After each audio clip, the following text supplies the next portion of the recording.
Welcome to Sowing Seeds of Societal Change, Nurturing Socioeconomic Awareness, a video that embarks on a transformative journey, one that promises not only to enlighten, but also to inspire action and foster growth. In this captivating exploration, we unravel the very fabric of our society, uncovering a vital importance of socioeconomic awareness. This is not just a video. It's an immersive, eye opening experience that goes beyond the ordinary, challenging your perceptions and igniting a fire within. But this is more than just understanding. It's about igniting that passion within you, a passion for making a tangible difference in the world, armed with insights that touch the very core of your being. This video is a call to action, a spark that aims to light the fire to change in every viewer.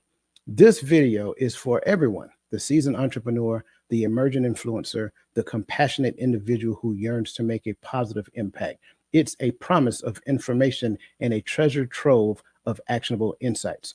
Also, by joining the Diamond Club in the community on the totalmindsetshift.com website, you're not just watching a video, you're becoming a part of a movement dedicated to personal growth and societal transformation, a community of like minded individuals committed to creating a better world. So don't just watch, engage, learn, and become the catalyst for the change you wish to see. This is your moment to unlock your potential and leave the mark on the world that you want to leave for your legacy. Remember, the journey of 1,000 miles begins with one single step. Take that step with us. Watch now and be that change.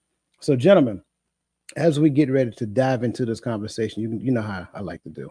I like to start off with questions because I think those questions are actually a great kickstart to the entire conversation. Now, before I get started, I also want to let everybody know that as we go through this conversation, right, one of the things I always tend to say that every person on this panel, we are the subject matter experts of our own perspective. And I want to make sure that everybody understand that. So, moving forward, how can individual actions and collective initiatives effectively sow the seeds of change and nurture a more equitable society? Again, how can individual actions and collective initiatives effectively sow the seed of change and nurture a more equitable society?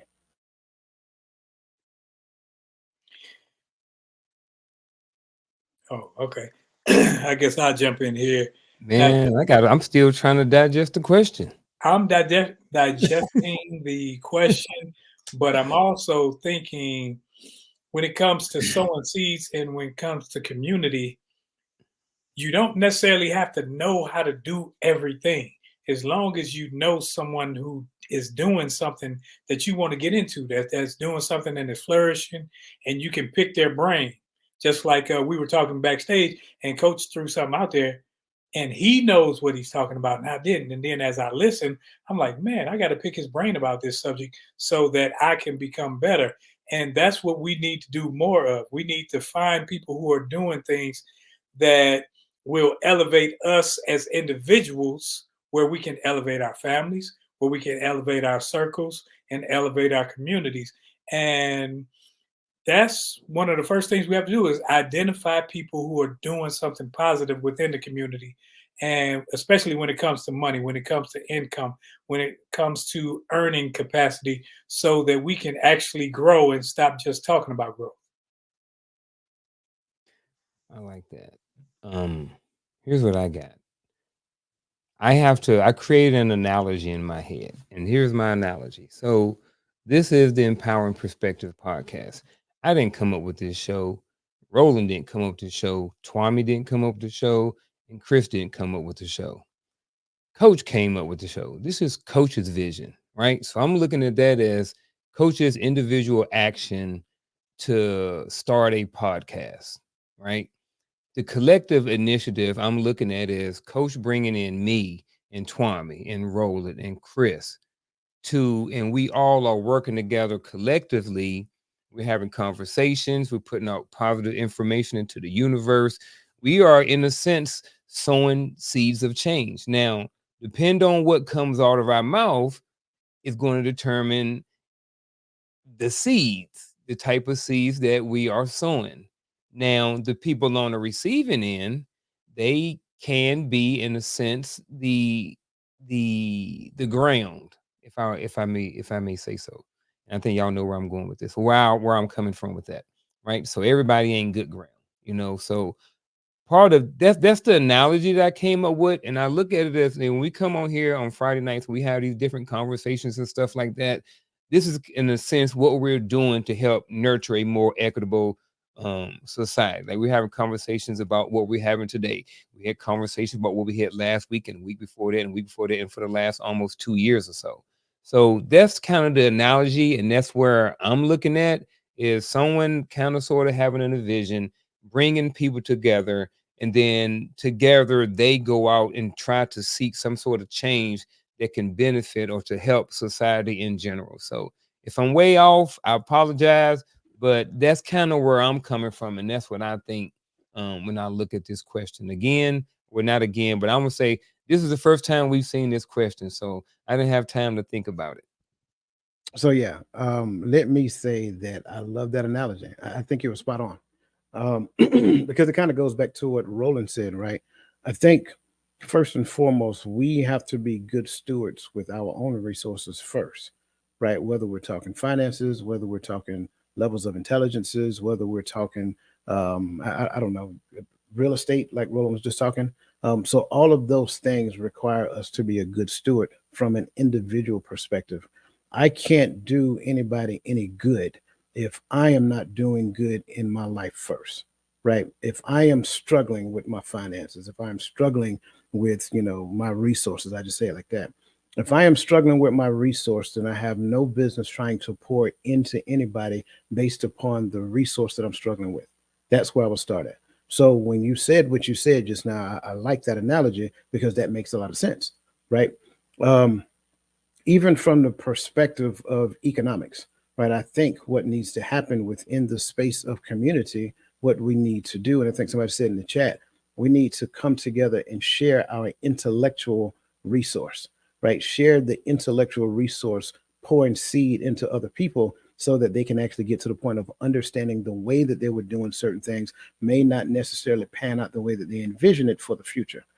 Everybody has the opportunity to accept, reject, or neglect whatever information that comes their way. And I'm an advocate of that. But at the end of the day, if you neglect it, that speaks to your own character. If you accept it or reject it, at least that means that you took the opportunity to analyze it. What I've learned and discovered is that most people don't want to analyze something that makes them feel uncomfortable. So if you tell me I can't go out there and buy that brand new Mercedes Benz, or I can't go out there and, you see what I'm saying, spend $400 on a pair of Jordans, and I work hard for my own money, and that I'm in my feelings now, and I want to hear that. And so, but in the long run, how much money will those Jordans pay you back? How much money will Michael Jordan call you up and say, "Hey man, you bought my shoes? Hey, I'm gonna send you a check for $100." That ain't gonna happen, right? So when we start looking at things like that, the question that we have to start asking honestly, what is the return on your investment? Like everybody on this platform has a computer. I bet you if I ask each one of them, have you gotten a return on your investment out of your computer? I bet you their response is going to be yes. Initially, probably not, because in the beginning, before we kind of got computer savvy, we was just surfing the internet. Oh, this is cool. This is good to look at. This is good to look at, right? But then it's like, wait, I can actually use this thing for other aspects, so I can use it for other things as well. And then when we started learning that, say, hey, let me use this to do good. Like, let me pour into other people. Let me do that. And so, to your point, Uncle Junior, I like the reason why I like that analogy because that was my thought. My thought was to actually inject or to have conversation to build people up, not tear people down, because there's too many platforms out there that's literally cutting people off at the knees. And so why not create a platform to where we build people up? Now, trust me, we already know that platforms like that don't get a lot of attention because the other ones get more attention. But that's okay. I think I said it a while back. As long as we help one person, I felt like I did my job. But Uncle Junior, like, forget that, man. I want to help 1,000, and I'm agreeing with him. I'm not rejecting the 1,000, but I'm definitely not ignoring the one. So that's why I love this question, and I greatly appreciate your responses as well. Um, let's see what we got in the chats real quick before we move on. So Lisa Keys asked, would that be unconscious incompetence at coach? So you know what? Y'all showing off. um, so going back to the point where I said rejecting information, that is absolutely unconscious incompetence, right? Our job as people, human beings, we should accept information and analyze it first. I'm sorry, let me back up. When I said neglect information, that is unconscious incompetence. Our job as human beings, what we should do is accept the information and then analyze it to determine whether or not we accept it or reject it, right? We reject the information that does not serve us well, but the only way that we know that that information serves us well is if we compare it to a thing or compare it to some source that moves us in the direction of what we believe well to be. So great point, and thank you for that. Um, Share what we know and collaborate with others to empower and impact others. Absolutely, absolutely. Thank you for that. So I hear you say at Uncle Junior, you were open and receptive to someone else's vision, and in turn, it helped you grow in the process. That's for you to answer. I can't answer that for you, bro. Absolutely. I think that we all do it even unconsciously. Like when we go to work, more than likely that's someone else's vision. You know what I mean? And we go in there and we work, and we help their vision, but we also can grow in the process. But specifically with what I was talking about with this podcast, like I have grown as a man, as an individual, as a person, whatever you want to call me or whatever I want to call myself. Like there's some information that I had no idea about until I came on this platform. Now, when I had my other show, there was other things that I've learned as well. But when you attach yourself to someone's vision, I think that especially if their vision is positive and it's going in a good direction, you can't help but to grow. And I think that that's a really good thing. I mean, it's taken in a way, in a sense, it's kind of taken the Batman approach. I mean, the Robin approach. You know what I mean? Like Batman was the guy, Robin was the sidekick, but Scottie Pippen was the sidekick. But it's a whole bunch of value that you can add as a sidekick, and it's a whole much that you can still learn and grow as a sidekick as well. So, yeah, I like it. I Thank definitely you. grew and have been growing since I've been over here. Thank you. And I appreciate you saying that. And I definitely grow every time I talk with you, gentlemen. To Michelle, so that would be, see, Diamond folks over there showing off right now. That would be conscious competence. We know what we know. Um, but so, yeah, but I appreciate you guys bringing that to the table. Collaboration can pool resources, skill sets, and knowledge together to push an initiative forward. Absolutely. Absolutely. Thank you for that. And I think that pretty much breaks it down. All right, everybody, welcome to the stage. Our brother from another mother, Mr. Christopher McClellan from across the table with Christopher McClellan, also known as the angry guy that is still learning. Chris, welcome Damn to the right. show, brother. How are you? How are you, man? I'm well. What's going on, fellas? Hey, man, we're good, man. Always good Good, to see you man. guys. I Always want to see good to what see the angry scale is like tonight. Scale of 1 to 10. How angry are we tonight? I think I got it all out of my system on Vic's podcast Wednesday night. Okay. I think So I where might we have at got it now? all out of So my are we system. on zero tonight? I would say we're at a good 7. 7 angry. Okay. We're at a 7. On a scale of 1 to 10, we're at a 7. Okay. That's improvement. That's improvement. I like 10. That's I it. mean, I like 7. That's it. Improvement is good. Okay. So as we dive into this, Chris, and you just kind of get in where you fit in, brother. We're talking about nurturing economic awareness tonight. So the first key talking point is called personal empowerment and responsibility. So the first question I want to bring to the table under that is considering the barriers that often hinder personal empowerment in addressing socioeconomic issues. What strategies can individuals adopt to overcome these challenges? Before I go, I'm going to need at least one barrier that hinders personal empowerment in this. Okay, great. Let's talk about it. Yeah. Bring the barriers to the table first. Yeah. Bring the barrier to the table for me. Help me out. So help me help you. Is that how it go?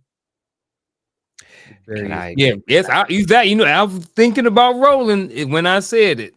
I'm like, hook me up, brother. can I ask a question? Yeah. Yeah. Can someone define what socioeconomics is? Oh, that's a good one.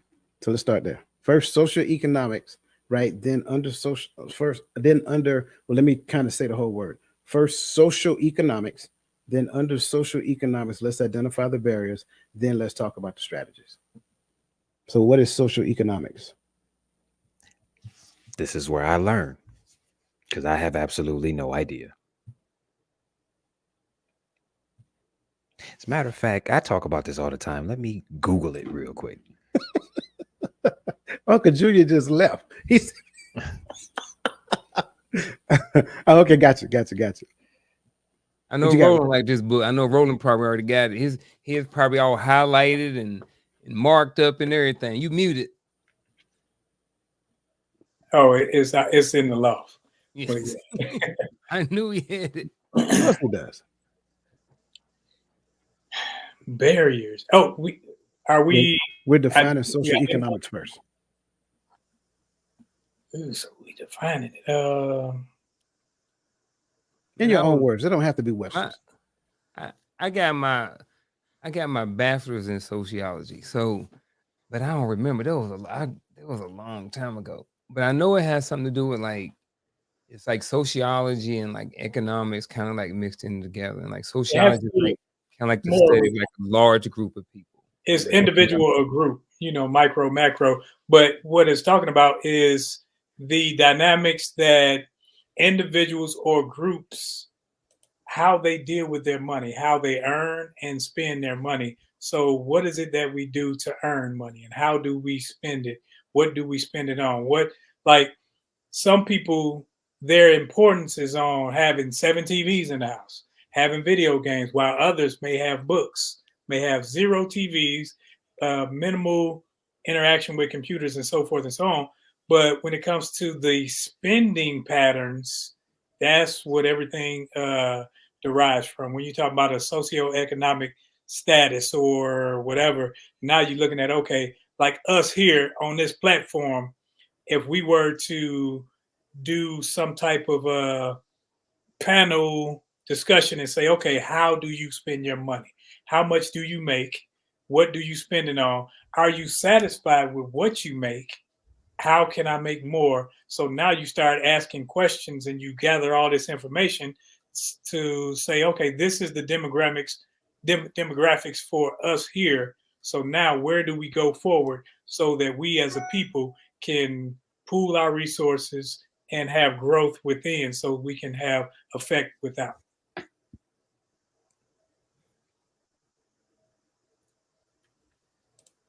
It was a lot.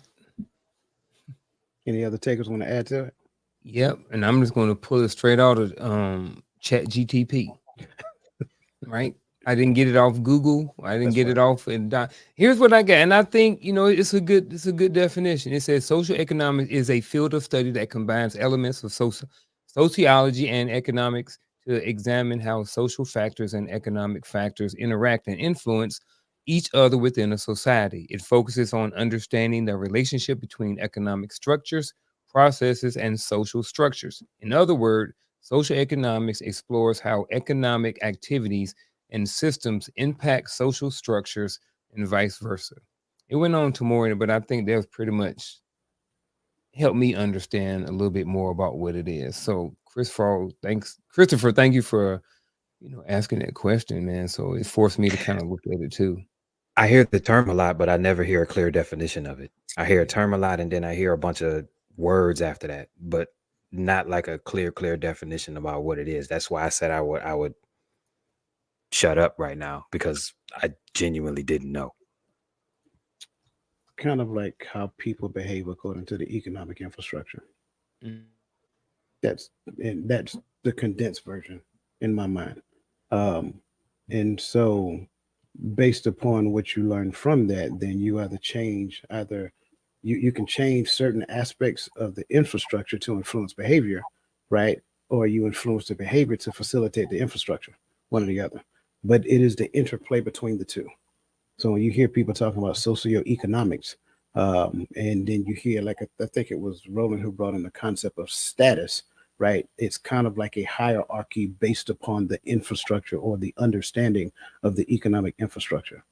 And one of the biggest things that everybody connect with is tax brackets. Real simple, dumbed down answer. I left out a lot of key pieces, but that's just the basis of understanding. Anytime you hear the word sociology, it's a study of human behavior. That's why you will see restaurants will do certain sales at the beginning of the month. They send the sales paper out. I know Sam's every month at the end of the month before the first, they will send sales papers out for the restaurants and everybody else. And because they know they have triggers for everyone to say, hey, I'm gonna buy a bunch of groceries, but I ain't cooking tonight. I'm gonna go to Popeyes. I'm gonna go to KFC. I'm gonna go here and spend my money here, or get something good in the neighborhood at Applebee's. Because they have already threw those triggers out. So now we say cooking is less important, even though money is at a all time importance for us.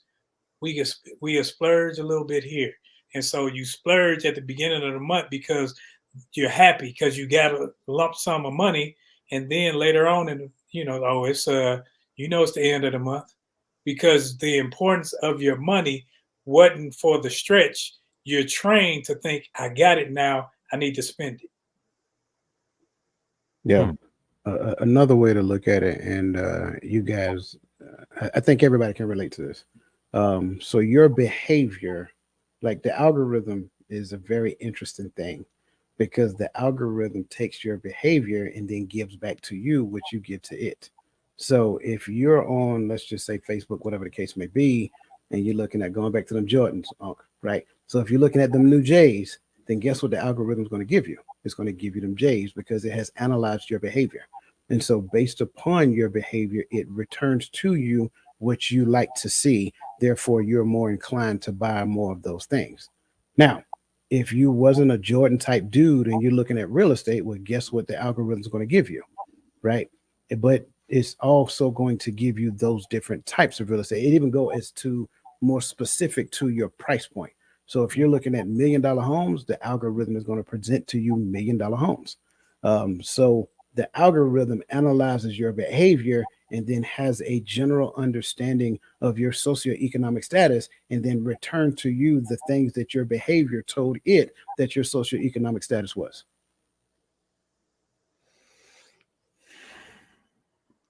Yeah. And then I just, based off all this conversation, I asked the question, what are some of those um, barriers? And as I'm listening and I'm thinking that I'm like financial resources, I think can be a barrier. That's just what I'm thinking um, off the top of my head. So in Some a of the, couple minutes, I think I have enough to I come up think formulate some of an our answer. barriers are things like education. Yeah, education You too. think I can only get a job if I have this level, or the jobs that I can get in my head or in wherever I am, it's a cap because, oh, I don't have my master's, I don't have my doctorate. So now I'm capped at this, or I only have a high school diploma, I only was in the military. Uh, Barriers are, I have 6 children and the groceries, everything went up. So now what used to cost me $200 cost me six now. So now that's a stressor, that's a barrier. So you have economic, you have food, you have housing. Uh, I think I'm about to move out of my house and rent it. People across the street renting their house for $2,000 something dollars a month. So it's like, man, I could make, so those are barriers because now your living arrangements, everything is affected by that. So those are just a few. Well, I'm glad you said that because what that kind of sounds like to me, in a sense, with some of the stuff that you said, all right. So I'm gonna go back. I think I'm gonna answer this question now. So, considering the barriers that often hinder personal empowerment in addressing social economic issues, what strategies can individuals adopt to overcome these challenges? And I think one strategy they can adopt to overcome is, let me see, my mindset shift, right? If you can adopt a different type of mindset when it comes to certain barriers or different things that you're trying to address, I think that right there can help overcome some of these challenges. There are people, yes, of course, there's always going to be certain things that's going on in the world. There are always going to be barriers, but how do we approach these barriers in order to where we can adopt them and then overcome them? Well, you have to have a mindset shift. You know what I mean? If your mind is focused on, oh man, I'm never going to get these bills paid off. I ain't gonna never be able to buy a house. You know what I'm saying? It's gonna really You can't have that same mindset and then expect to save 20% of the down payment and then go out and buy a house. You have to have the mindset, all right, well, what am I going to do? All right, I'm only working 40 hours a week. Well, maybe I need to work 60 hours a week. Maybe instead of me, someone said instead of me buying groceries and then going to Popeyes, maybe I should just buy groceries and then maybe I should buy things maybe a little bit more budget. I ain't Dave Ramsey guy, but he always talked about eating beans and rice. And I know it's kind of an analogy for eating less. And I understand eating, gotta stay healthy with a blah, blah, blah. But like I said, just cutting things out in your life or shifting the amount of money that you put into certain things. All that goes back to, like I said, the mindset shift. I think that one of the strategies that people need to adopt to overcome certain challenges is have a mindset shift. I keep wanting to say mind and then the SH, but it's mind and just the S. So I got you. I'm that's what gonna I got. piggyback. Mindset. I'm gonna piggyback off of Unc, but I'm gonna take it from mindset to adaptivity. You have to learn how to adapt. This is a new economic place that we are in right now. Traditional, working a traditional 9 to 5 nowadays is not enough for just, you know what I'm saying? It's just not enough anymore unless you are in a very, very high position and you started from a long time ago and you had the mindset to put things away so that way when things like this happen and things start to get more expensive, it don't really hurt you. You understand what I'm saying? Also, I would say that when we're talking about mindset, we have to talk about what's traditional and what's non-traditional as far as what earning is. Like back in the day, you could literally work a 40-hour week and be okay. You understand what I'm saying? Now there's so many different ways to make money that people don't even worry about working a 9 to 5. Like I said, on a couple of my previous on the previous shows, like I know kids that's making 30 to 60K from their phone. You understand what I'm saying? Like there's so many different ways to do things. So I would say just learn how to adapt to the new environment, or else the environment's going to force you to adapt. That's where I would start. Yeah, I had a question midway, but you cleaned it up. So I understand now. So I got it. I like, especially the last thing that you said, Chris. If you don't adapt, I'm kind of paraphrasing. If you don't make the necessary change, life has a way of making you change. And so, what you want to do is you want to get in front of the bell curve of change. You don't want life to force you to change. You want to make the change on your own, at your own pace. Uncle Junior, I'm gonna go back to what you said in relation to the mindset shift.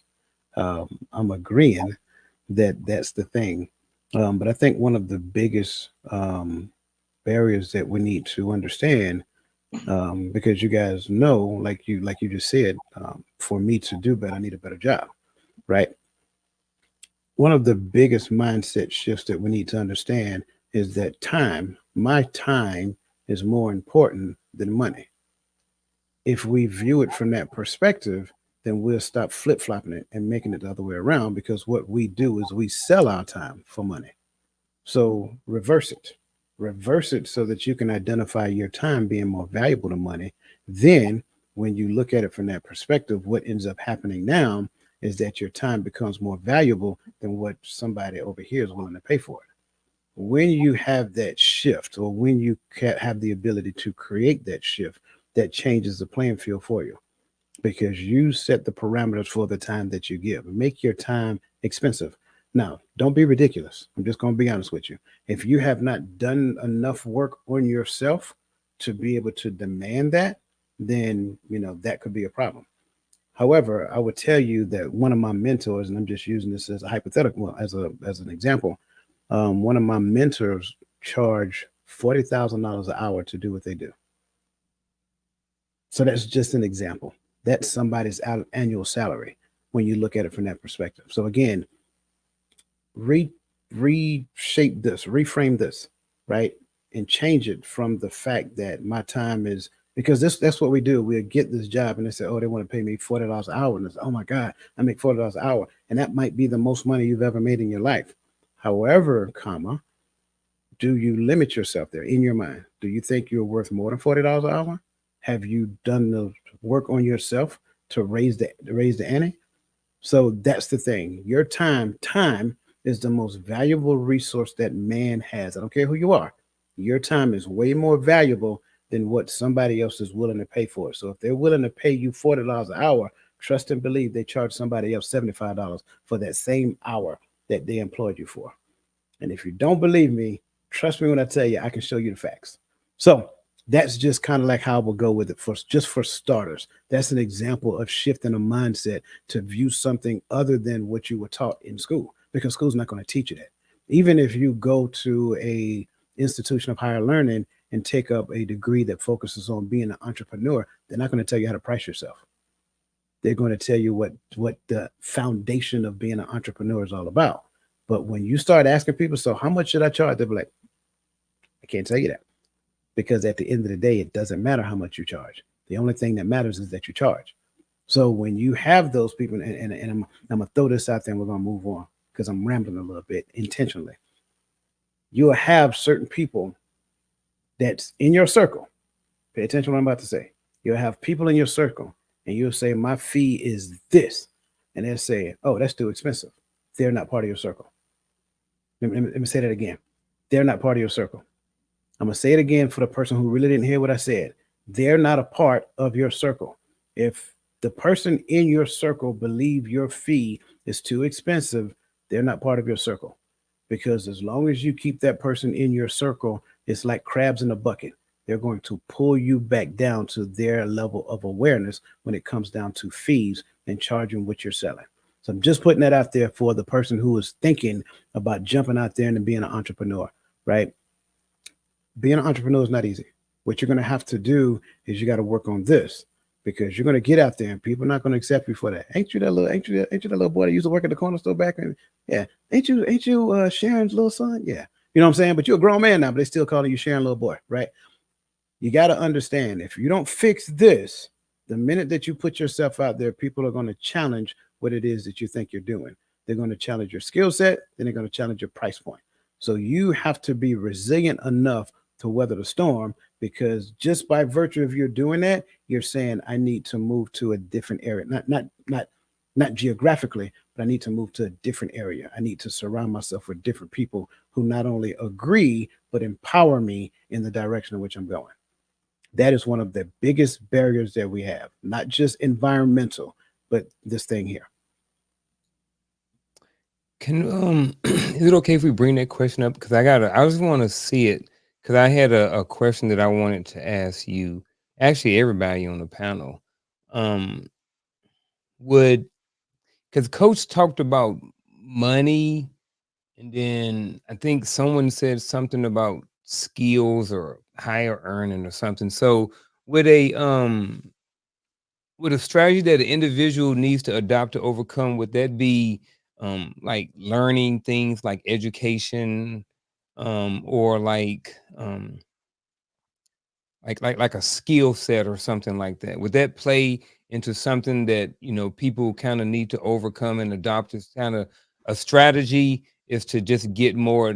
I don't necessarily want to say education, but I'm say education. There's not just formal education in the form of more learning more skill sets, getting more knowledge, more information, in order to charge more or anything like that. But um, I guess my question is, would skill set or knowledge be part of, would be a way the individual, would be a strategy that individuals can adopt to overcome some of these challenges? Go ahead, bro. When you were in the military and we were Mm-hmm. all in leadership positions, you knew when jobs came up or when positions came up, they looked at what you did. So me, I was hazmat, field sand, EO. So it's like, okay, now the person that ain't doing nothing, okay, yes, you just do PT. It's easier to get rid of that person because he's not useful everywhere. But when you get a bunch of jobs, you're doing this for self, but you are making it so that you can be used by others. And that's the same way it is in community. When you have, like, I don't have to do this part. Okay, cool. You got that? I know how to do this. I know how to have a garden. Somebody else may know how to lay concrete. I know how to do that too. So you make yourself more valuable to the team. And that's what we all have to do. We have to make ourselves more valuable. And it's not necessarily just education, because education doesn't have to be, okay, I'm in these books and I got this certificate. Education can be, I just know how. Because I knew a lot of people that just knew how, that started off working on cars under a tree in the alley. And then they had a bump shop. And then they just had a clientele to come. So now everybody knows that they can fix a car, and that, hey, it's not just cheap because he's on his dime, but I'm paying because I know he's consistent. He does what I need him to do. And he may not be like them other people, but them other people, I don't know them, but I know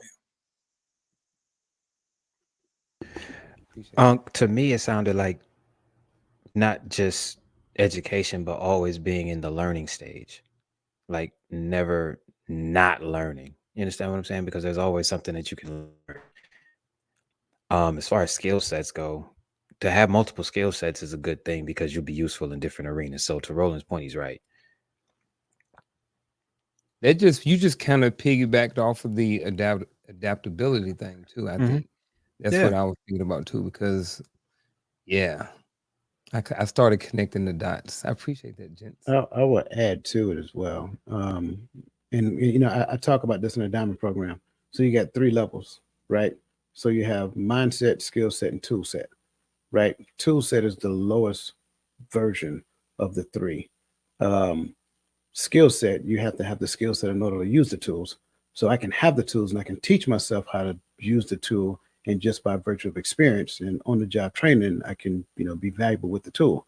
But if I have the certification that says I'm qualified to use the tool, I get paid more with the certification. So the certification is the qualification that comes along that says this person is qualified and certified to X, Y, and Z. And that's where a lot of people are right now, because they say they don't want to go to college, right? Because college is a money pit and all this other great stuff. So I'm just going to get a certification, and that certification say, hey, I can do this, I can do that, I can do this. And it gets them in the workforce faster, making a significant amount of money. But the mindset is where the most money is made at. Because once you get to the point of changing your mindset, like Chris said, becoming that lifelong learner, right, and never lose the ability to learn, so forth and so on, you will end up being the person who is in charge of the person with the certification. So make no mistake about it, the levels of pay will always exist. The person that gets the lowest level of pay is the person that comes in with no education and just experience. That is the bottom of the totem pole. Up under that, you have the person that comes in with education, right, but they have no experience. They get paid more than experience, right, unless experience has 20 or more years. Right? If experience has 20 more years, then experience paychecks looks like education without experience. But then education with experience becomes the top of the pay scale. And so it will always be that. When you start looking at multiple layers of education, now we're talking about the people up top. And then the people with multiple layers of education and experience, they're at the pinnacle. So that's ultimately what it works like. But in those different layers, the same things still apply. When you start talking multiple layers of education, experience, and skill set to go along with the tool sets, ain't nobody touching that. And so again, it takes a person to go through the resiliency, suffer it to be so now, right?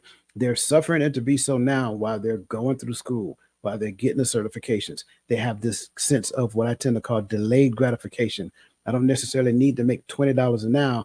I will settle for going to school now, going through this and going through that, so that later I can make $75 to $80 an hour here.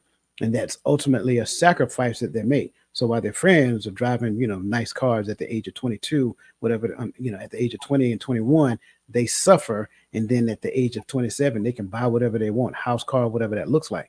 But ideally, hopefully, we're teaching those people not to do that, regardless of what they make. Right? Don't go out there and buy the shiniest of this and the best of that. Right? You plan for the future because there's a legacy to come behind you.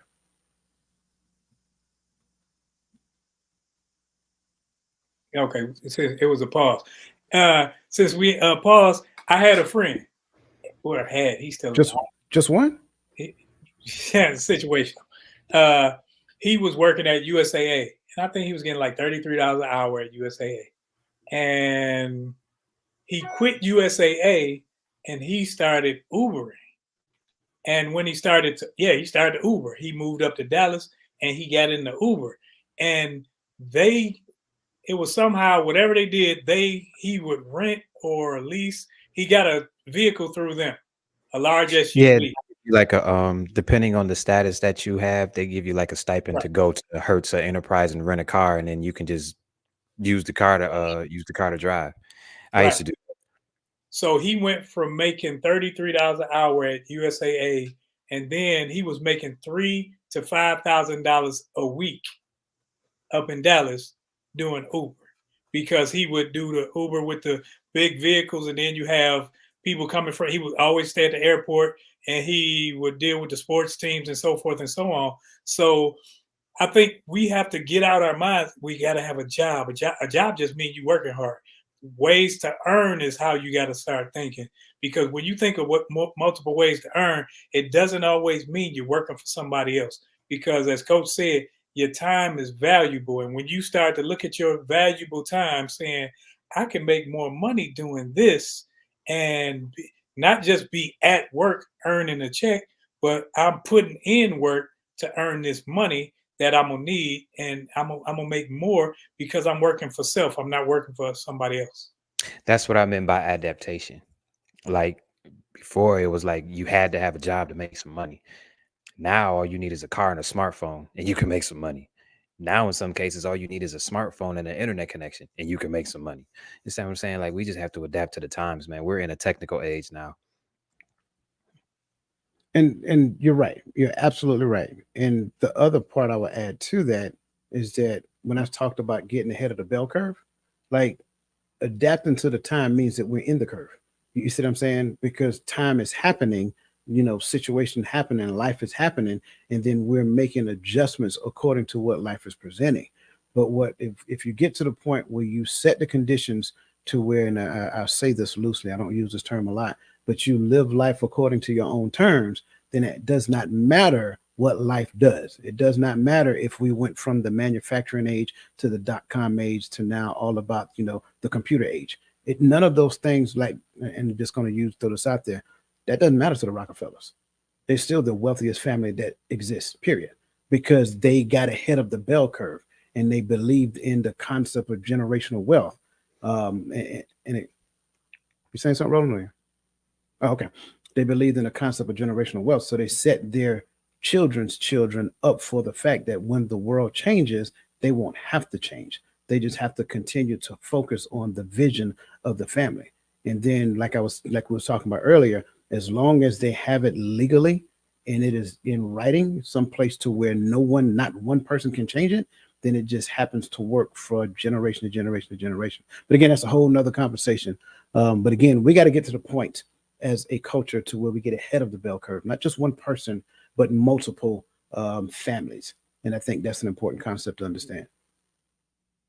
You had something else, Chris? Okay. I'm going to go off script, if you don't mind. Bring up Sandon's question. Good to see you as always, my friend, and welcome. He don't show up often, but when he shows up, he brings a wealth of knowledge.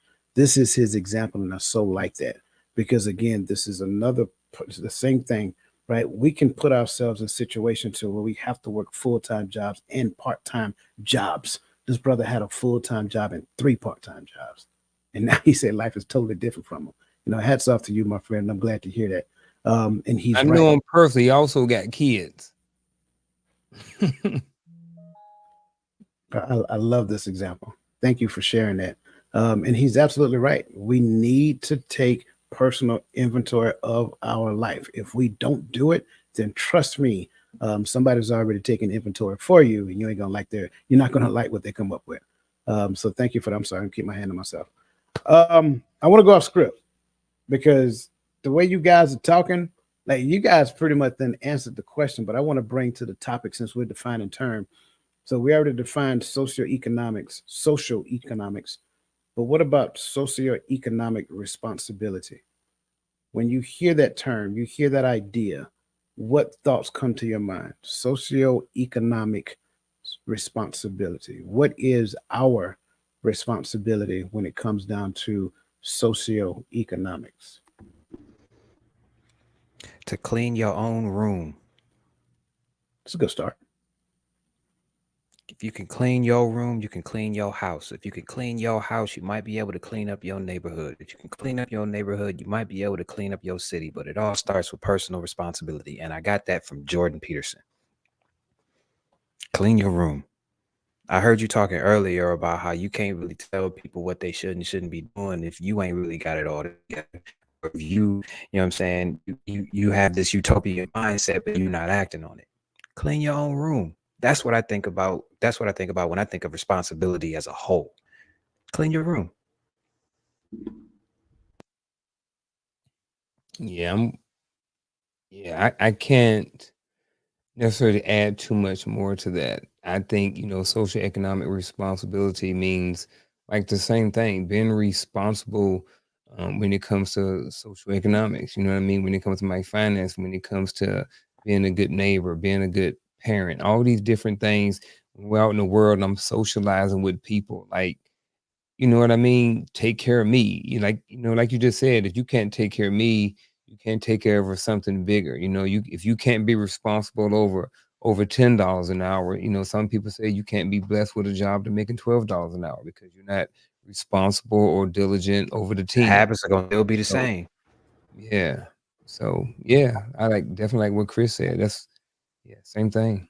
And I think I want to jump in there on what Chris was just saying about the habits, because we have to recognize that you have been trained to be people hate this word, but it just means that something else controls you. You've been trained to be a slave to something. So whether it's you are a slave to your dietary habits, you're a slave to your spending habits. Some of us think that, oh, I gotta have 2, 3 cars. I gotta have these things. I gotta look like I have money, and I'm living above my means instead of living where I am until I get to where I can afford certain things. We'd rather look the part because of what other people think. So I'm glad you said that. So in the notion of look the part, like help me to understand that, because I mean I know what you're saying, and I'm not trying to insult anybody's intelligence, but like make that make sense. Like where does that come from? What's that all about when we say look the part? Because I think when you start peeling back the layers of that, that gets after some of the behaviors and habits that we were just talking about. So what does that really mean? It's like when I retired, I had a paid off vehicle. But since I retired, my mind is, oh, I got extra money. I'm not paying for the vehicle. So now I have extra money. So what I do, I went and bought the latest vehicle. So now I had a $700-800 payment that I had to pay for. And then I bought something else. So now I'm keeping up with what looks good to me and looks good to other people, but it does the same thing as what the paid off version did. So looking good while not necessarily being prepared, because when you focus on the looks, you aren't putting away for a rainy day. You aren't putting away for the children's school fund. You aren't. Now, I'm not saying you can't do both, but I'm saying when your focus is solely looks, now your mindset is, I can't let. It's all about how other people perceive me. So I got to make sure other people look at me a certain way. Instead, hey, we may be eating beans and weenies over here, but I know I'm putting this money up consistently. I'm investing consistently. I'm paying myself first before I think about paying Time Warner, paying Netflix, paying all these habits where I'm a slave to them because they're gonna have me in front of the boob tube and in front of sports programs and this that. Yeah, the boob tube. That's what my daddy called it. And now I'm being trained. So what I'm hearing you say that I have to release the mindset of fake it till you make it. Yeah. I agree. And get out of that competition to see who can go broke first trying to stunt. Did we do that when we were young? Yeah. We do it now. I don't, not no more. Y'all do it now. Like Coach. But I kind of do. I was just about to say that because I was about to. If I went in there and I grabbed the white on white, them Jordans, you gonna go in your closet, pull out a pair or something. I'm out with you. I know I'm at the top of the line with these Yeezys, with these first Yeezys. I know ain't too many people got these. But see, there's a difference. There's a difference between you having those. Exactly. Yeah. There's a difference between you having those and not having to sacrifice whether or not you're going to eat or whether or not your lights is going to get cut off or whether or not you're going to be living on the streets. That's what I mean. Like cats be working for a pair of Jordans in the next 2 weeks, they broke again. I see people at McDonald's with J's. I'm like, bro, you got on $300 shoes and you working at McDonald's? Like, bro, like I see cats wearing $300 shoes walking. But isn't that what we're talking about? Socioeconomic responsibility, right? And so again, I got it. Maybe I can afford to wear $300-$400 shoes, right? But maybe I can just get $100 shoes and do something else with that $200, right? To set the conditions for someone else in the future. Put that towards this. But you see what I'm saying? And I think that's kind of like the idea. Go ahead on. And I was just gonna say it also comes down to value and what you see as valuable. Whereas some people may see, I'm not paying $15,000 for a pair of shoes. Well, these $15,000 pair of shoes may be worth $18,000 in 3 weeks. You know what I mean? In 1 year. So where someone's like, oh, that's bad, I would never do that. Then I'm not. These didn't cost $15,000. I'm just saying in general, there are shoes that cost that much. But it does come down to value. And just because someone has on something that's expensive, I also want to say this: it do not mean it's real. I know a whole bunch of fake Gucci wearing people, you know what I mean, around here, and fake Louis wearing people too. But I ain't even mad at them, because if you can get you a fake Louis for $50 because you want to look like somebody else, I think that's more economically responsible. If you don't have the money, then going out there and spending your whole paycheck or your whole 3 months of paycheck on getting a real Louis bag or something like that. So I get it. And I understand the socioeconomic responsibility. But I also think that it kind of looks a little bit different for different people too. Yeah, I'm not knocking it, and I'm just asking a question to look at different perspectives of it. Again, Roland put you on the altar of this conversation, so it wasn't me. I'm just responding to the conversation. Man, Roland, show your shoes off, man. Shoot. He bring out the Yeezys. See, and then I told you, get them. Oh yeah, predictable. Somebody, and they gonna be willing to kill people. Them cost some money too. Them expensive too. You look online, you gonna look. That's gonna be about $3,000 something for a shoe. But then people gonna want to afford it, and then they gonna be out there want to take it from people. And it's just a status symbol. Because how many times can you wear that shoe? It's white. It's like, dude, I can't wear when I go to a game wearing Detroit stuff. Other than that, I can't walk down the street with that. Somebody will want to take it. Yeah.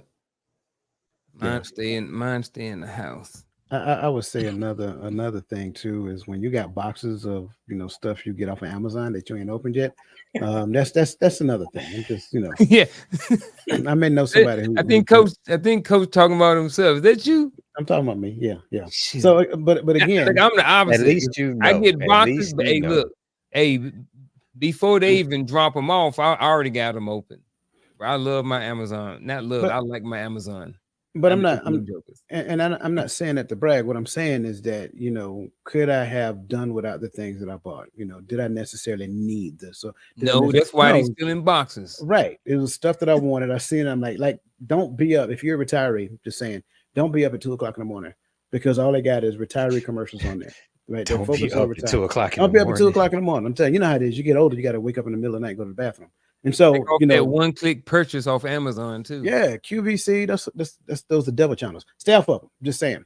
But so again, especially in I'm talking parent specific now, right? Because I think a lot of times what we don't realize is that our behaviors are the things that our children pick up more so than the words that we say. Sure, they hear the words that we say and they're hearing the lessons that we teach them, but they're also looking at the lessons that we show them. And so a lot of times the most effective thing that we can do for the environment, for the community, is actually teach and model the correct lessons for our children. Because if we do not, you got to realize, well, as you get older, those children start to replace you. And so if you was the type to live above your means and got to have this and got to have that and whatever the case may be, then don't be surprised if your child do it as well. So I think that's a lot. But if you're teaching them money strategies, things of that nature, like getting ahead of that bell curve that I talked about, then those are the things that they see. So not only teach those things, but model those things as well, so they see them in place. And I think that becomes huge. Thank you, gentlemen, for breaking down your perspective and sharing your shoes with us. Greatly appreciate that. Um, what do we got in the chats, real quick? Who has determined societal status? That's a great question. Let's dive into that real quick. Who has determined our? And I'm gonna add an additional word to it. Our. Who has determined our societal status?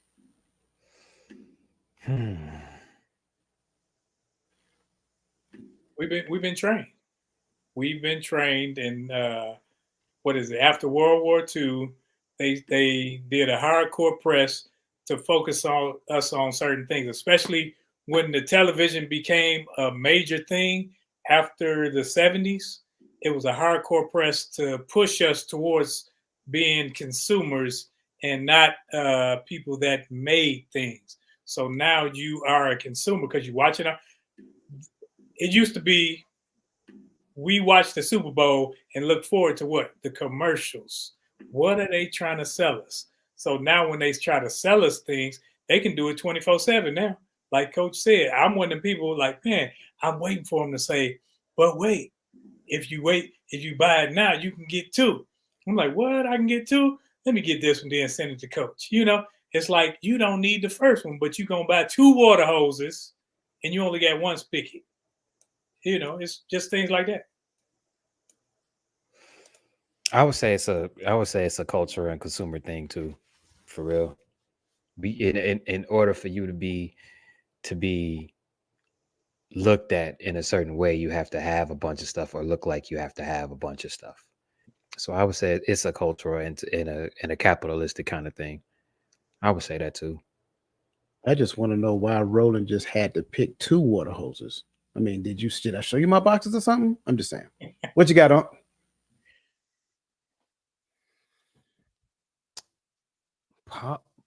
Politics. Um, that's where my mind is going. And I don't know if I think it's something Chris said at the end that triggered it.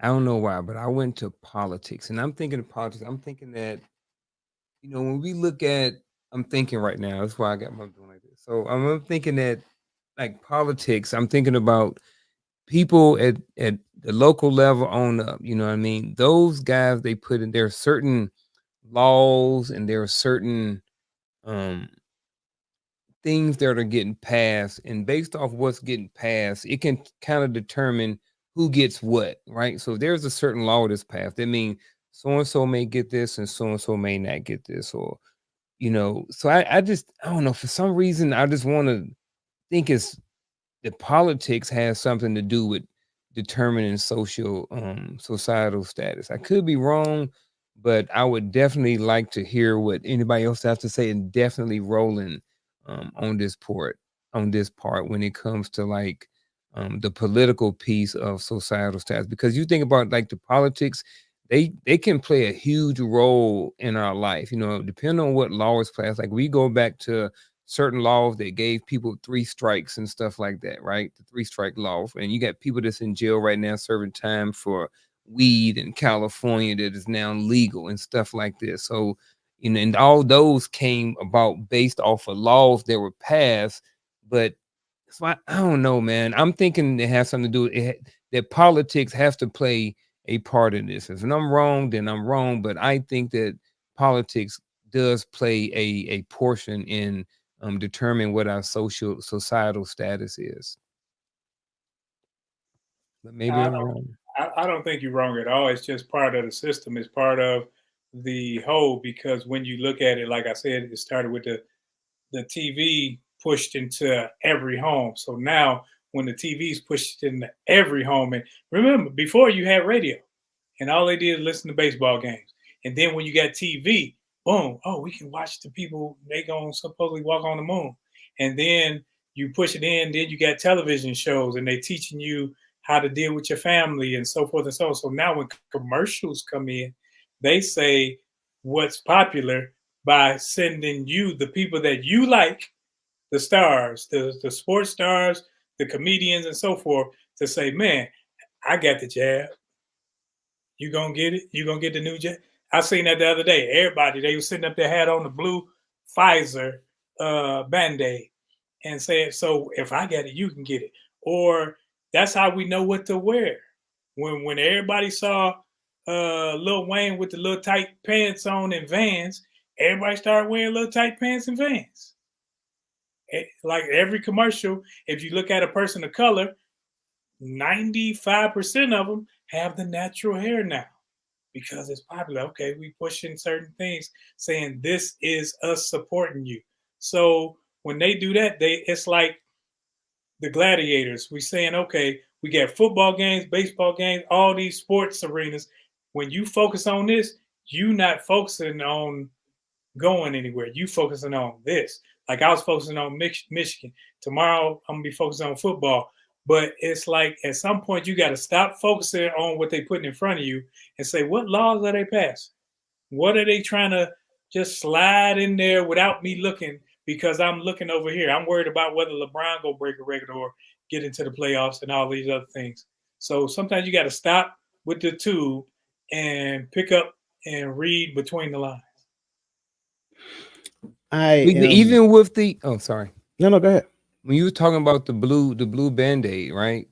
That was be due to at some point a few years ago that was mandated based off of in a lot of places some political stuff, you know, whether it was federal or whether it was state mandates that were being passed in order to work even a certain job. So I think I might have been right on the political part of it. Before I get That started, confirmation was for me, not for anybody else. I got you. Before I get started, listen, wherever you are, whether you're on YouTube, Facebook, Instagram, whether you're on LinkedIn, go ahead and hit the like button where you are. And if you feel so inclined to, go ahead and share it as well. And if you don't want to, if you want to go higher than the like, give us a heart. You know, we greatly appreciate hearts as well. I'm agreeing with everything that you guys said, but I don't think that one answer was the totality of the whole. I think what we have to get to is that there is a long answer that goes along with this. Like case in point, I think we have to conclude that if you've ever been around a group of people, based upon the way they behave, you can almost determine what the outcome is going to be. There's a show that I started looking at. It only had one season. What is it? It's called The Irrational. And he has a saying in there I love so much because I agree 100%. He said, people are predictable. And you have to conclude that based upon their patterns of behavior. And for those of us who's been in the military, we do certain things based upon patterns of behavior. Therefore, if I can construct the narrative and program you to believe a thing about yourself, then there should be a pattern of behavior that's consistent to what you believe about yourself. Therefore, when I observe your pattern of behavior, because I put feelers out there, to see how you respond to it. Then, based upon the response, then I know what to give you to eat off of. And so, when you say politics, I agree. When we say trends, I agree. When we say like popular, sorry, wrong side. When we say like popular influences that you will find on TVs and things of that nature, I agree, because all of that is in conjunction with the whole, and the whole starts in the beginning when I told you who you were, not that you had a full understanding of who you are. So if I get to dictate to you who you are, and then you accept that, and then you start behaving based upon what I dictated to you, all I have to do is test the waters to see if you are behaving along the lines of what I think you're going to behave. Once I confirm that you're behaving along those lines, then what I give you on the backside is the things that I want you to have, because in its totality, the outcome is predictable based upon who you believe that you are. So until we change the identity on this side, the behavior is going to be consistent. Why? Simply because you don't believe anything outside of that is for you. And then what we'll do is that we will kind of mold it into an idea, and then we'll call it culture. It kind of goes back to the thing I tend to say all the time about the miseducation of a Negro. Again, if you have not read that book, go read it. I'm trying to tell you, you will learn a lot simply by understanding that. Like that's what the whole um, socioeconomics. Remember, the first half of it is behavior. So if I set the conditions and you display the behavior that I believe that you were going to set, that you were going to display before I set the conditions, then I go ahead and implement the plan. Once I implement the plan, I just sit back and watch the behavior fall in line like I thought it was going to be. Um, so I think that kind of, and Lisa, I think that answers your question. If not, by all means, you know, kind of reformat that, let us know, or whatever that looks like. Go ahead and bring up the next question, because I done told you guys I derail a whole show for questions. Um, do we see this trend prominently in Black culture? Yes. Which trend? I want to be specific about what trend to make sure The that trend that we were just talking about. It doesn't have to be exactly what I said. It could be what you said. Yes. I say yes. I gotta agree, and I put it in the chat because I think that it's in the poor thinking.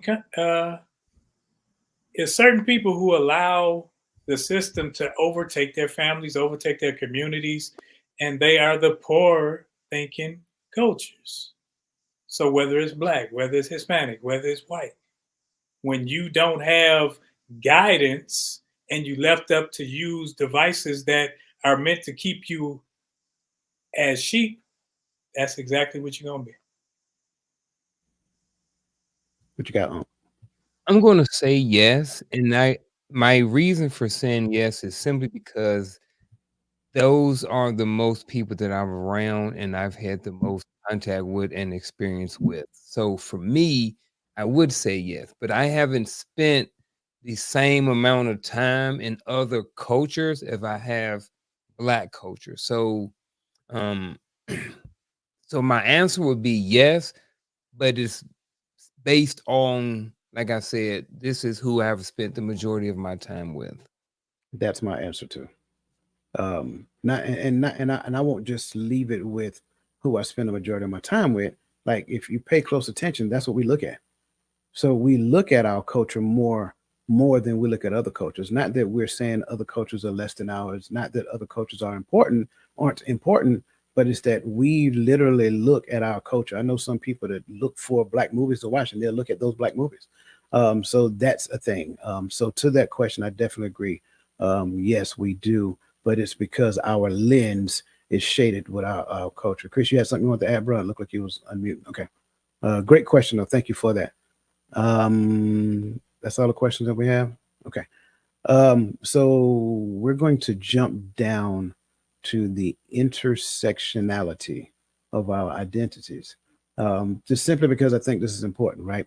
And so How do you think the intersection of various aspects of our identity, such as race, gender, socioeconomic background, shapes our experiences and perspectives?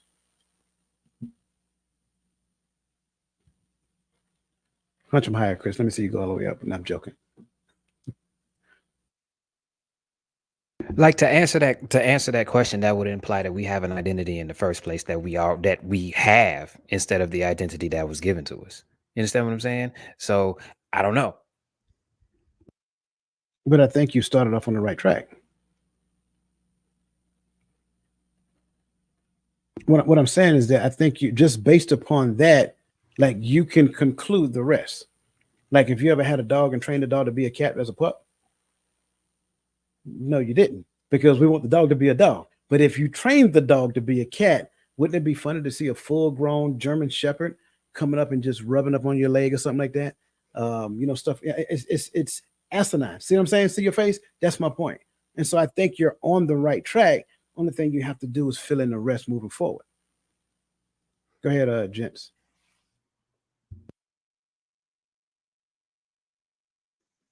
I think, along with what Chris is saying, we have been trained to do or to behave certain ways. And when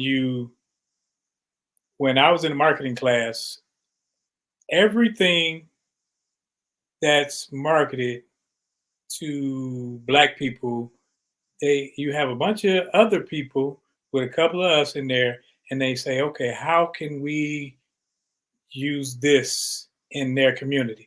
Like when it came to cigarettes, you ever notice that all Black people cigarettes were green? We always think money, money, money. Green cigarettes. You got your Cools, you got your Newport, you got your, Benson, and all of them were green. And then they had the menthol. And then you never went outside of city limits and seen Ice Cube talking about drink this St. Ides. You never did, because it's targeted for you. I'm not targeting it for them. So when you do it, now you have the pulse of young people. You have the pulse of the music. You have the pulse of the fashion. So now when I can get these people doing certain things, you have other people. You got Chinese people now getting fades and getting waves, getting locks. You have this because you have the pulse. So now, when you have that pulse, you make other people money. You ain't making you no money, but you making other people money, and you fall right in line doing the same thing. You as in overall may be sitting on the corner drinking a 40, but it looked cool to somebody else. So now little white kids doing it. Now little Chinese kids doing it because of you. They gonna make the money. They gonna show you doing it, but they ain't giving you a dime. And other people gonna sit up there and say, "Man, that looks good." And that's what we gonna do. We gonna sag our pants. We gonna wear the J's. We gonna do the little pop locking and all that other stuff because they did it, but they ain't paying you. You just a free commercial.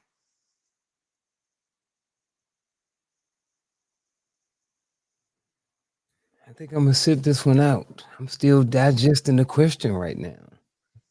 It's a lot. I think from what I was thinking about right now, I like what Roland has said so far. But I might sit this one out. I'm gonna see what Chris have to say if he adds to it, and I may have something after that. But I'm still chewing on this one because I don't know if I know. I don't know how all these things shape our experiences and perspectives right off the top. Um, you adding race, gender, socioeconomic background, like that's a lot of stuff. It encompasses a lot. Because I mean, race itself can shape our experience and perspective, and then gender, and then you throwing in the socioeconomic background too. That's a lot. That's a lot. I'm gonna need a second. I'm gonna need a No, second. you're good, man. You're good. Chris just batted back at you, but so I kind of say my piece here. And it kind of sounds a lot like what I just got finished saying, right? I think when you start looking at a group of people who are given an identity, the identity that said that in everything that you've seen, like the hero, no hero, superhero looked like you when you were growing up. right? No quote unquote good guy looked like you. Like there was nothing that said what you see when you look in the mirror was positive. Even in your own culture, the darker your complexion is, I know, right? You were less valued. Like you had to be a light skinned brother, right? So when you look at it, that's a thing to start.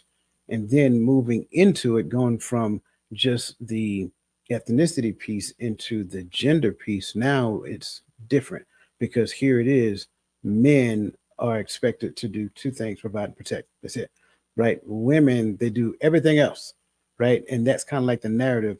And so years past, men have done a lot of egregious things that has been brought over into what you're experiencing right now. And then the narrative is still going back to bring that forward into today's culture. Now, moving into socioeconomic background, you were raised to say, oh, you got to work twice as hard to be competitive. You got to be twice as smart to be competitive. So all of these things tend to add up. And ultimately, what ends up happening is that it creates anxiety, it creates exhaustion, it creates a mindset. So you know what? I give up. I've done all I'm gonna do. I've gone far enough. Take me, Lord. You know what I'm saying? You just get to that point because it gets frustrating. It's frustrating to constantly be in competition because that's all you see when you see somebody else that doesn't look like you. And so, when it looks like that, we have to get to the point. Absolutely. I'm glad you brought that up.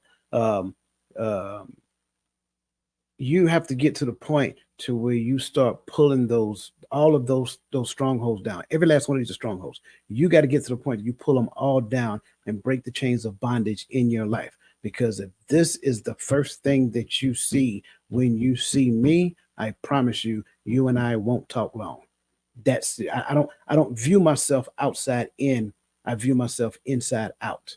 And when you get to the point of viewing yourself inside out first, right? Don't be fooled by the skin color, right? Because I promise you, I can think right along with the best of them. I may not choose to talk with you on that level, but that's my choice. So I'm a lean back and let Uncle Junior and Uncle Junior and Chris say, as they say, cook. Well, I'm cooking on low right now. I might even be simmering, but I I'm got the fire on. yeah, I'm a simmer Right. too. All right. So here's my simmering. When I was thinking about this, I started thinking about me as a young private in the Army. So my first duty station was at Fort Carson, Colorado in 1990. January 95 is when I reported to my first duty station. Um, I came in October, so I was only 3 or 4 months in when I got there. And while I was there, I didn't know who I was. I didn't have an identity. I was 18 years old. I had 19. I had no idea who I was. So my background, all these different things, I hadn't figured out I hadn't figured out who Garfield Martin was yet, you know. Um, and later on in life, I look back and I was like, man, I remember when I was in Colorado Springs, I didn't do this, I didn't do that, I didn't do that. And the reason why I didn't do certain things was like, well, black people don't go skiing. Bro, you in Colorado, you don't go skiing. I'm just saying that is something that was taught to me or that I'd heard that black people didn't do. You know what I mean? Men don't do A, B, and C. So there were certain things that I just didn't do. And one of the things was, can we be real up here today?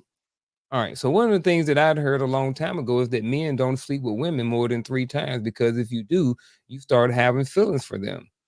I never knew that. So at some point in my life, I started practicing that. Go back to I had no identity, you know? And then when it comes to social economic background, I ain't even have any idea what any of that stuff was back then. So all of these things shaped my experiences while I was in Colorado. I didn't go skiing. I didn't sleep with women more than 3 times. You know what I mean? There were a lot of other different things. I mean, I did go skiing once, but um that's kind of what I got of it. You know what I mean? It's like because I didn't know who I was, I didn't have an identity. I didn't know what it was to me, black or black people don't do this. I didn't know any of that stuff. You know what I mean? And all of those they definitely shaped my experiences. They shaped my perspective on how I thought about going skiing. So when somebody like, hey, bro, man, you want to go skiing, go or go snowboard? No, man, black people don't do stuff like that. You know what I mean? That was my response back in the day. So I definitely, I think all of those things and not knowing who you are as a person or your identity and what people input into you when you're young, man, that stuff shape your perspective and experiences so much. Because after I left those places and I got older, I was like, man, how come when I was in Colorado I didn't do this? How come when I was in Arizona I didn't go to the Grand Canyon? You know what I mean? Because like, man, black people don't go to the Grand Canyon. That's for white people. They go out there and be, you know what I mean? But those are the things that I was hearing.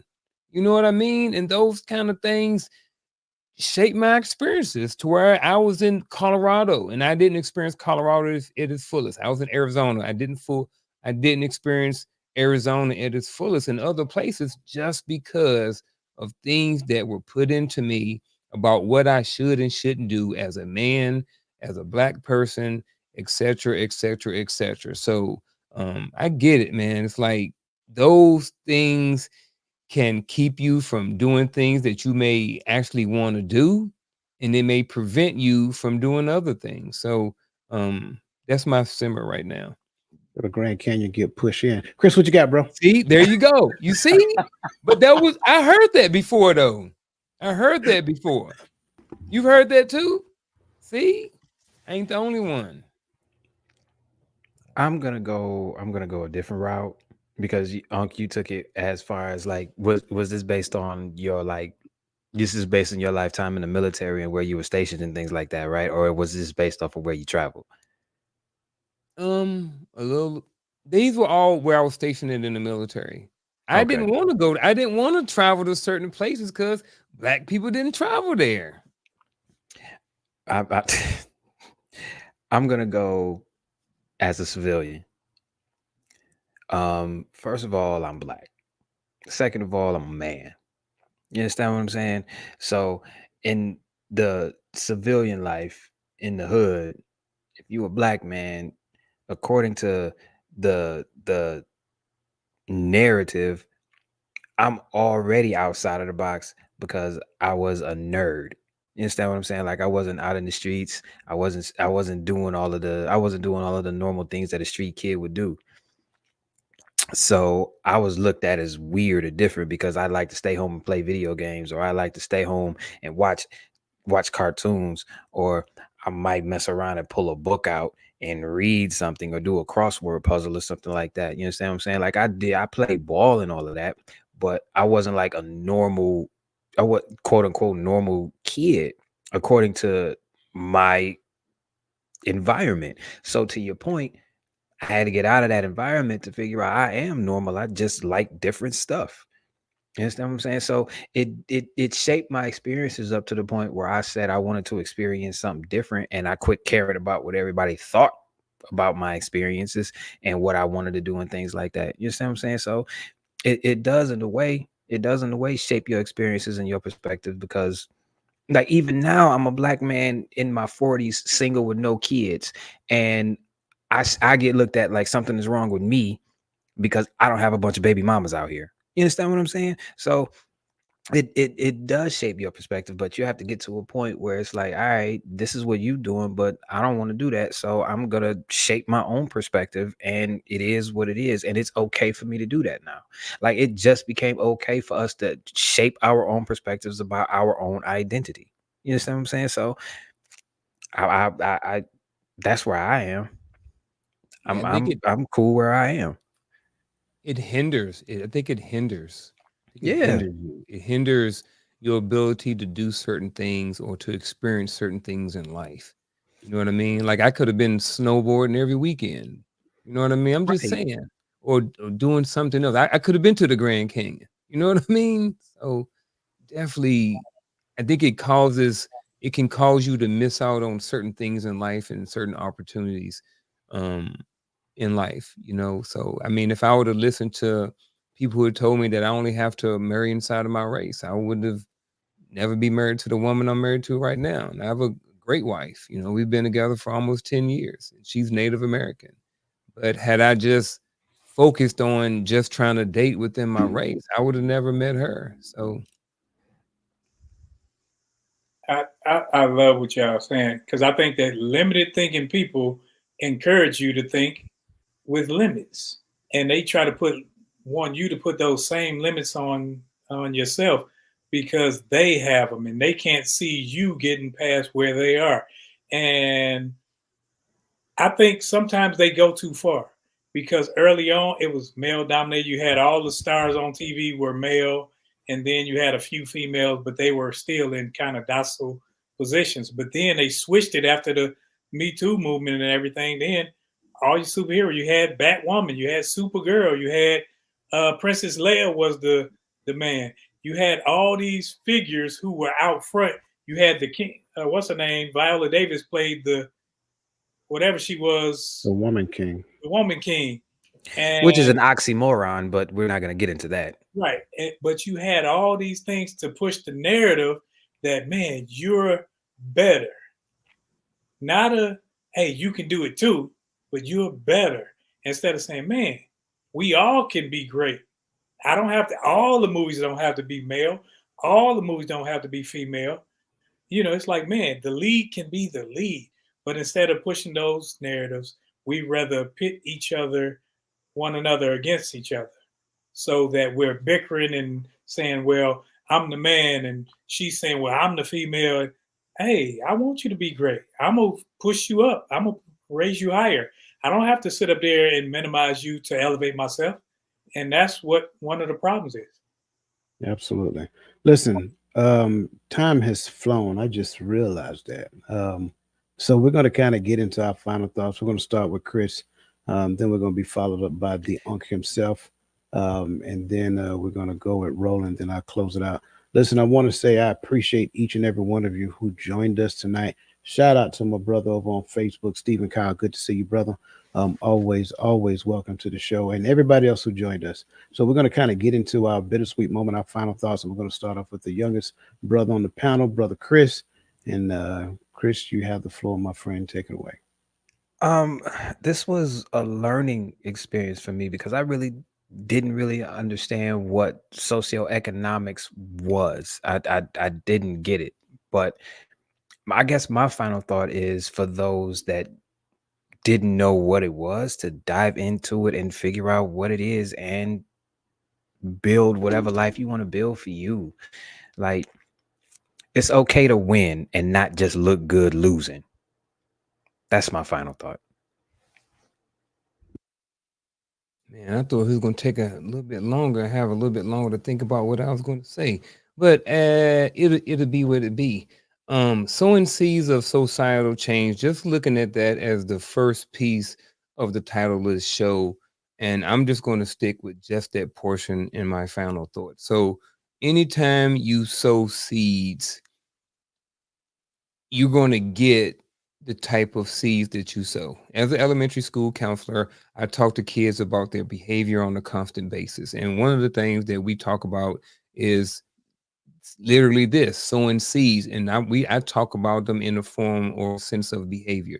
So I may ask the students, okay, well, if I plant an apple seed, what's going to grow? And they all will say, well, an apple tree is going to grow. If I say, if I plant a cucumber seed, what's going to grow? And they're going to say, well, cucumber is going to grow. And I say, well, what if you plant bullion seeds? What are you going to get? And they say, well, bullion. I say, well, if you plant nice seeds, what do you get? And they say nice things. So I'm going to kind of use that with this. If you want certain things in your life, like social economic awareness or anything like that, then you have to be willing to sow those types of seeds. And not only do you have to sow them, but you also have to sow them in a place where they can grow. There's an analogy or parable, I think it's called, in the Bible that talks about sowing on good ground. You know what I mean? So if I take my seeds and I'm throwing them in bad ground or the concrete, no matter how good the seed is of the apple tree, if I put it in the concrete, it's not going to grow. You know what I'm saying? But if I put it in a fertile soil, it's going to grow, especially with the second part of this, if I'm nurturing it. So at the end of the day, that's my final thought. Man, I talked a lot during this whole thing, but when it comes to sowing seed of societal change, we have to become the change. We can't continue to go on and do the same things that got our parents in debt, that got us in debt, simply to look the part, to keep up with the Joneses, to not have life insurance. There are things out there where we can say, man, we can actually make money off life insurance. We can actually have properties. We can pool our resources together, but we have to start thinking differently. That mind shift. There's another SH word that I think I like to use, that stop thinking that you need other people's stuff. SHTUFF. Because it's two words combined, you can figure them out on your own.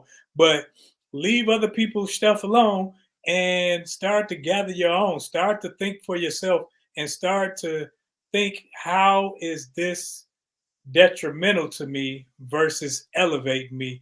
And then you'll start to see, like, man, that was keeping me down. If I buy this, if I buy a pair of Jordans versus me investing in Jordan, would I be better off in the long run? Then you can start to see a change in your family, in your circles, in your circle of influence, and then in your community.